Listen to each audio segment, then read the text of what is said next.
vahel on selline olukord, nagu meil tuli ette üks liikme lihtsustamises, et on näiteks A ja siis on pluss ja 3 punkti, mida me peaksime siia liitma, et saada 4 A-d. No, kui palju A-sid me peaksime liitma ühele A-le, et saada 4 A-d? Muidugi 3 tükki, 3 A-d. Ja siit me näemegi nüüd, et see, mis siin paremal pool on, see 4 A-d, kui oleks lihtsalt 4 A-d, siis me saame seda laiendada.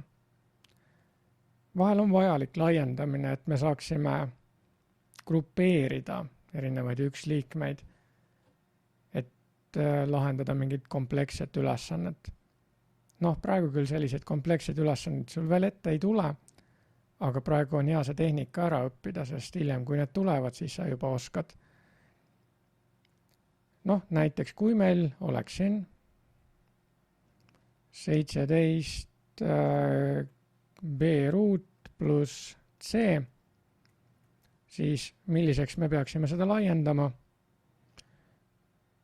Noh, kui ei ole ette öeldud ja kui sa ei pea mingisuguseks konkreetseks valemiks seda teisendama, siis sa võid selle ise välja mõelda. Noh, millest 17 koosneb? No näiteks 20 B ruut miinus 3 B ruut. Ja kuidas saada C kokku? Näiteks miinus 5 C pluss 6 C. Ja olemegi laiendanud avaldise 17 B ruutu pluss C selliseks avaldiseks, nagu siin vasakul pool võrdusmärki on.